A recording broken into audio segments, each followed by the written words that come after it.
সবাই বলে শীত পড়লেই নাকি বেশি বেশি ফল খেতে হয়, আর বাঙালিরা যে কোনো জিনিস বেশি পেলেই অবহেলা শুরু করে। আমার ক্ষেত্রেও তাই হয়েছে। তাই অনেকগুলো কমলালেবু ছিল, নষ্ট হচ্ছিল। আমি ভাবলাম এমনি খেতে তো আর হবে না, তাই চলো কমলালেবুর জুস বানানো যাক। তার জন্য কয়েকটা কমলালেবু নিয়ে তার এইভাবে কোয়াগুলো ছাড়িয়ে নিচ্ছি, বীজগুলো বাদ দিয়ে। দেন আমার সব কমলালেবুগুলো কোয়া ছাড়ানো হয়ে গেছে। এখন ব্লেন্ডারে আমি ব্লেন্ড করে নেব। চলো মিক্সিতে আমি পেস্ট করি।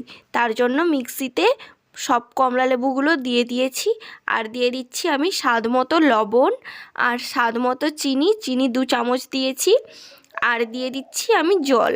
আর কিছুই লাগবে না। দিয়ে একটা মিক্সিতে ভালো করে পেস্ট করে দেন রেডি আমাদের কমলালেবুর জুস। বাড়িতে জুস বানানো জানলে না দোকানের জুস খাওয়া ছেড়েই দেবেন। আমি তো সত্যি এই কমলালেবুর জুসের প্রেমে পড়ে গেছি।